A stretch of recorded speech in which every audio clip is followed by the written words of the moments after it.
कभी कभी लोग आपको ना, ये लोग भी हो सकते हैं, देश भी हो सकता है, कि प्रोवोक करते हैं बहुत, माने चिढ़ाते हैं, दबाव डालते हैं और हमें सहना पड़ता है। ये भारत की स्थिति नहीं है, माने ये पॉलिटिक्स में होता है। तो सबसे जो सहने की ताकत जो है, स्ट्रेटेजिक पेशेंस, और उसका उदाहरण अगर आप महाभारत में देखें, वो शिशुपाल की कहानी, कि वो माने छेड़ते रहते हैं श्री कृष्ण जी को, और उनमें सहने की ताकत है जब तक उन्होंने निर्णय नहीं किया कि एक दिन माने वो 100 बार उन्होंने उनको माफ किया था। तो स्ट्रेटेजिक पेशेंस कैसे कल्टीवेट करें, ये भी महाभारत से सीखने को। और एक और विषय है कि जब भी आप पॉलिटिक्स माने डोमेस्टिक पॉलिटिक्स में देखें या इंटरनेशनल पॉलिटिक्स में देखें, ये एक दुविधा और है एथिक्स और टैक्टिक्स, कि जो करना चाहिए माने जो कानून या संस्कृति के हिसाब से करना चाहिए, और जो मजबूरी है। तो ये ज़रूरत भी है, पर कभी कभी इसकी अपनी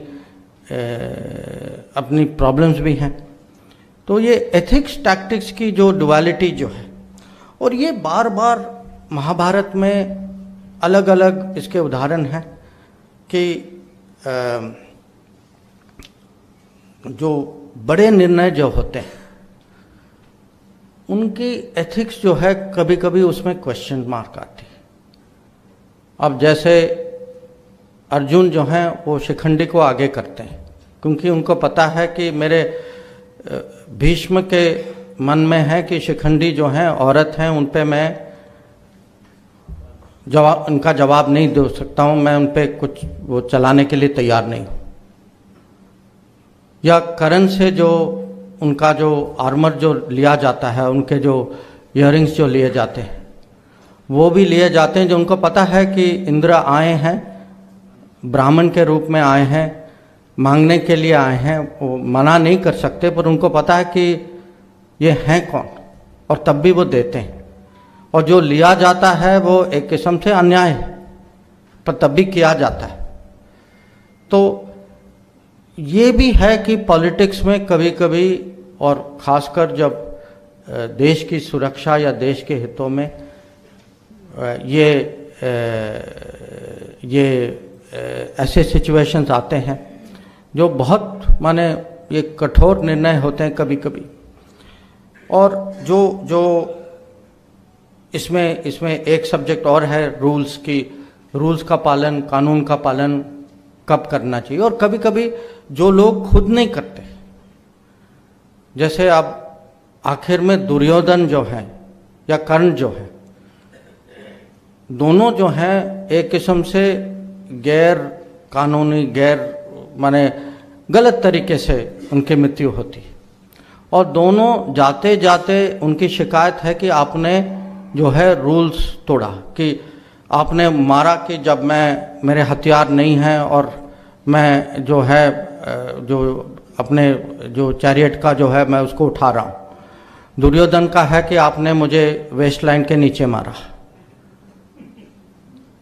नहीं, और जो कह रहे हैं वो ठीक है, पर जो उनकी अगर व्यवहार देखें तो ये भी देखना है कि पॉलिटिक्स में जो खुद रूल का पालन करते हैं उनका हक होता है कि दूसरों से वो अपेक्षा हो। जो खुद नहीं करते उनके बारे में भी सोचें,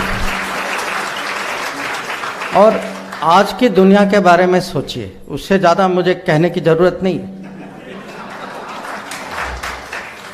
और ये भी है कि जो इसका विजय जी ने भी कुछ कहा था कि जो न्यूट्रल लोग जो हैं, और इसमें अलग अलग किस्म के लोग हैं, जैसे शाल्य जो हैं वो लड़ते हैं, कौरव साइड में लड़ते हैं, पर उनके मन में है कि अरे ये मेरे भतीजे हैं नकुल सहदेव, पर मैं तब भी, क्योंकि उनको फंसाया गया था, वो गलत तरीके से वो कौरव उनको थोड़े कंफ्यूज हो गए थे और वो दूसरे साइड में चले गए।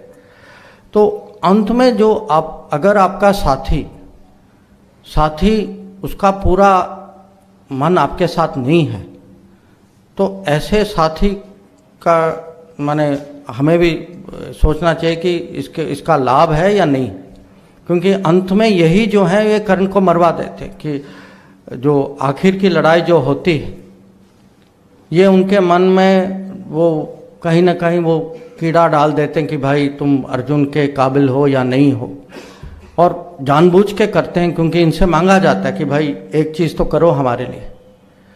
तो या बलराम जैसे जो कि पूरे युद्ध में बाहर थे और फिर अंत में आते हैं और माने सबको ज्ञान देते हैं, और उस ज्ञान का कुछ फायदा तो होता नहीं है क्योंकि जो होना था वो हो चुका होता है।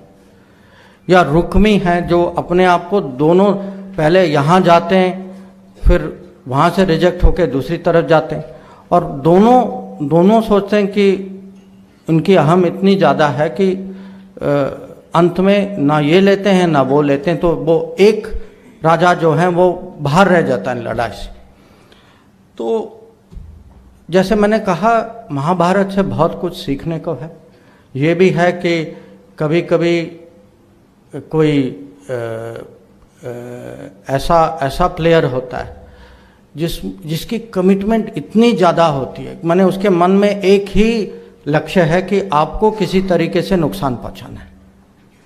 और महाभारत में ये सुषम होते हैं जो अर्जुन के पीछे पड़ जाते हैं, और क्योंकि उन्होंने अर्जुन को चुनौती दी, उस दिन अर्जुन को वहाँ जाना होता है, और इसीलिए अभिमन्यु की मृत्यु होती है कि कौरव का प्लान ये है कि अभिमन्यु को सुषम के चैलेंज से डाइवर्ट कर दो और फिर युधिष्ठिर को गिरफ्तार करने की कोशिश करो, और युधिष्ठिर को बचाने के लिए अभिमन्यु जाते हैं। तो आप देखिए कि कितना नुकसान सुषम ने अर्जुन को पहुंचाया, और उनकी पुरानी दुश्मनी थी।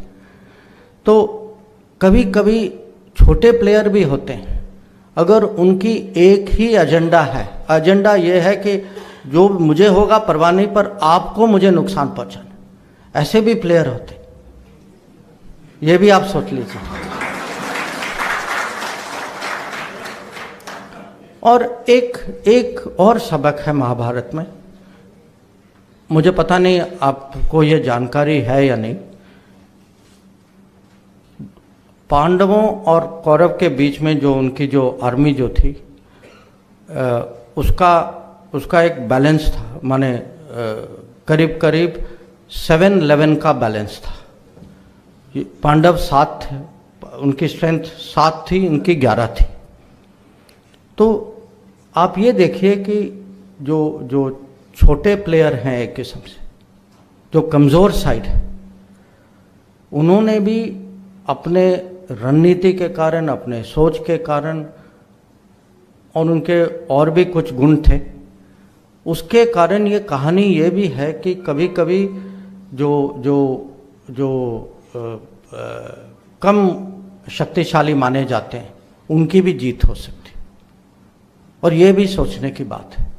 और उसमें यह भी है कि जिनकी रेपुटेशन अच्छी होती, जो हो सकता है कि अगर आप इकोनॉमिक या पॉलिटिकल या मिलिट्री मेजरमेंट करें वो अलग बात है, बट जिनकी रेपुटेशन अच्छी होती है, जिनकी ब्रांडिंग अच्छी होती है, जिनके दोस्त होते हैं, जिनकी अंडरस्टैंडिंग होती है, जैसे आपने वही उदाहरण जो आपने दिया कि जब श्री कृष्ण पूछते हैं कि मैं अकेला बिना हथियार के आपके साथ आऊँगा या आप मेरी आर्मी ले लो, आप क्या चाहते हैं? और दुर्योधन उनकी फौज लेते हैं, ये श्री कृष्ण बिना हथियार के कहते हैं कि आप मेरे साइड पे आ जाओ। तो कभी कभी ये पहचान भी होनी चाहिए कि सचमुच वैल्यू क्या है, कि ये जो दिखता है वो असलियत में कभी कभी होता नहीं है, कि कुछ और होता है। और ये एक किस्म से मैं कहूँगा कि आप इसको टेक्नोलॉजी के दृष्टि में देखें कि इन्होंने टेक्नोलॉजी, अगर आप श्री कृष्ण को टेक्नोलॉजी के रूप में देखें, इन्होंने टेक्नोलॉजी का महत्व पहचाना, उन्होंने नहीं पहचाना। तो ये इस चैप्टर में मुझे लगता है अभी तक, क्योंकि मुझे फीडबैक में बहुत इंटरेस्ट है, अभी तक इस चैप्टर में मुझे सबसे अच्छा फीडबैक मिला। और अगर मैं साफ कहूँ, मेरा कमिटमेंट भी सबसे ज़्यादा इस चैप्टर में था।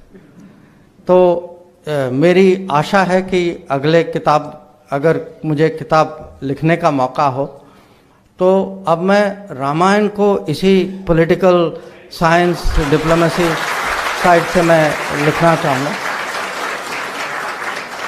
उसमें भी बहुत सारी चीज़ें हैं, पर उसके लिए आपको थोड़ा रुकना होगा और आपको थोड़ा काम करना होगा। हाँ। पर आज सचमुच आप सब लोग आए हैं, मैं बहुत मैं अपनी आभार कृतज्ञता मैं प्रकट करना चाहता हूँ आप सब लोगों को।